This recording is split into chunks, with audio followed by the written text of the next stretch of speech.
Hey everyone, this is Kevin from thechesswebsite.com. Today we're going to be going over one of my favorite traps. It's the Bobby Fischer trap. Bobby Fischer, probably one of my favorite players of all time to study, has so much to teach us, has taught me so much, not personally, but as far as his games and his technique and his strategies that he used on the chessboard. Has really made me the chess player that I am today, so hopefully you guys enjoy this trap as much as I do. Starts out with pawn to e4. Yes, Bobby Fischer was not opposed to opening the game up. Nowadays, you typically just see pawn to d4. Players are a little more boring these days, in my opinion. Back in the day, Bobby Fischer didn't mind mixing it up. But pawn to e4, and then black played pawn to c5. Obviously, this is the Sicilian defense, probably one of the best scoring defenses that black can play here. White's going to continue with knight to f3. Simple development move, trying to control the center with his minor pieces. Typically, you want to bring your knights out before bishops. Obviously, that's exactly what Bobby Fischer does.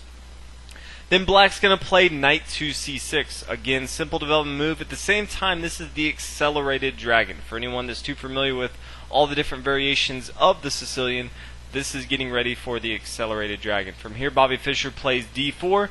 Typical, both the pawns are going to exchange off the board, and the knight captures on d4.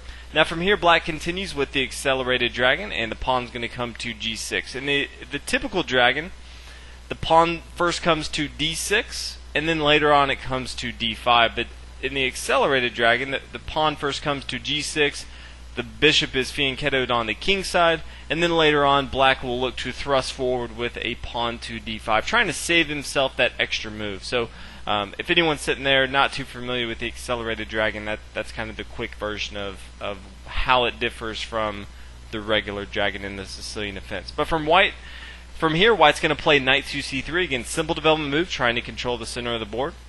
And black's going to play bishop to g7. Again, fianchettoing his bishop, getting ready to develop his other minor pieces, and get his king to safety.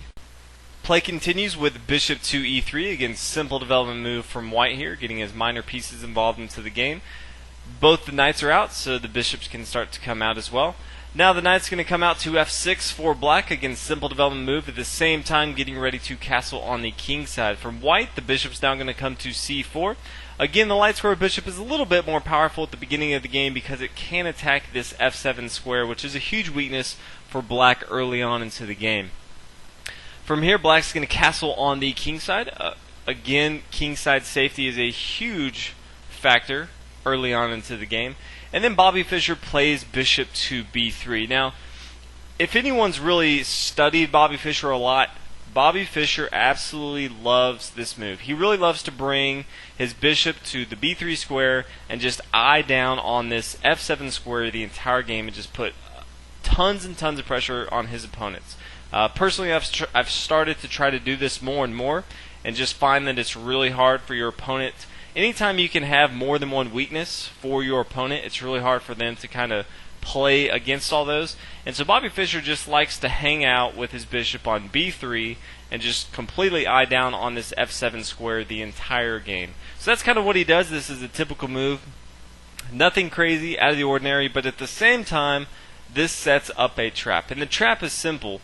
It's basically luring the knight on c6 to come to c5. And you'll see this a lot of times, especially the higher up you play. Since most players do favor bishops, especially in this game, it is an open game right now. But early on in the game, you typically favor bishops over knights. And so a lot of times you'll see the knight come to a5 because he's really black's looking to trade off pieces here. He's looking to trade off this light square bishop from white for his dark square bishop, or excuse me, his dark square knight here on a5. But Bobby Fischer has different plans, and the trap is already set up after the knight comes to a5. He kind of just sets himself in this trap. The pawn's going to come to e5, and it attacks this knight here on f6, and there's really no good place for the knight to come.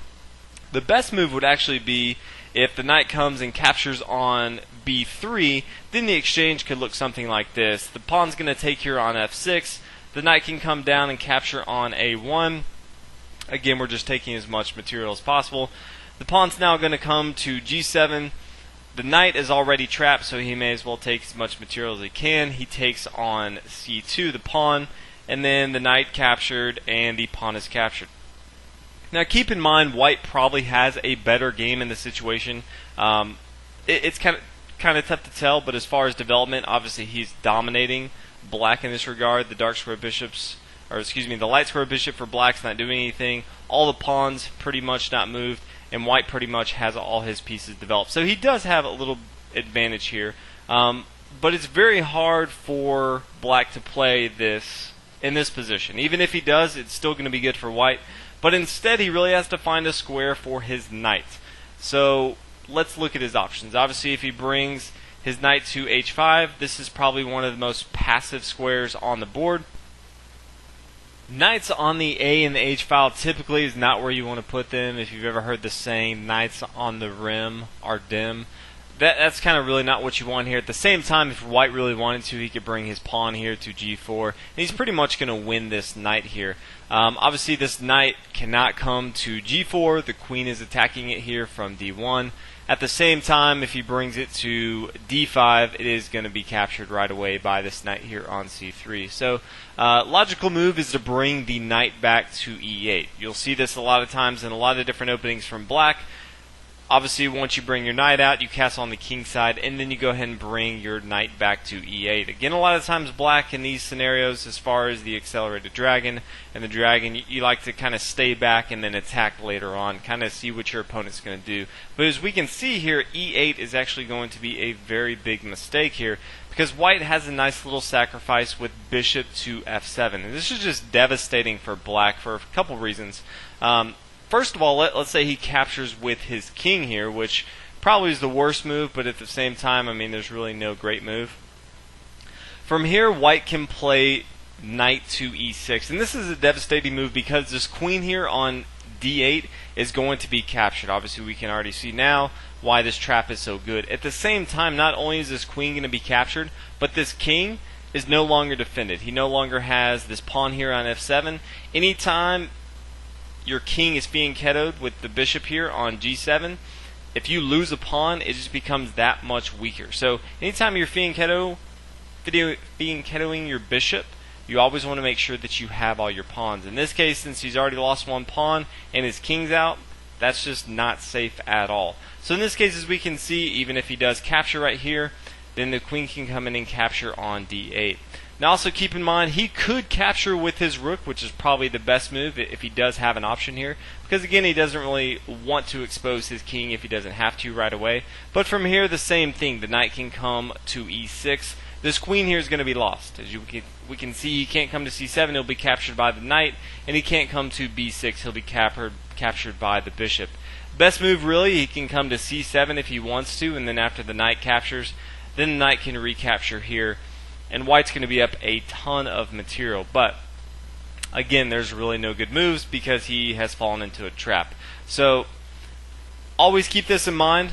It looks like it's a good idea to kind of bring this knight back to e8, but it's actually not. After he brings the knight back to, after he brings his knight back to e8, then white can simply come in, sacrifice his bishop on f7, which again, this f7 square is a huge weakness for black early on. And after either of these takes, the rook or the king, then the knight's just going to come here to e6. Just a devastating move right here. As you can really see, there's a problem with all these pawns, none of them being moved up, and at the same time, all of these pieces on the back range. Just kind of minimizing all the different squares that all these pieces can come to, especially the queen in this case. So this is the Bobby Fischer attack. He used it over and over again. It's pretty sad that people kept falling for it. I've used it a few times. It's awesome. The great thing about it is, even if they don't fall for it, even if they don't bring their knight to a5, you still have a fantastic game. Anytime you can set your opening up, your board up like Bobby Fischer does, you're pretty much going to give yourself a good opportunity to win the game. So hopefully you guys enjoyed this video. If you have any questions, feel free to leave a comment, and I will see you guys in the next video. Thanks for watching.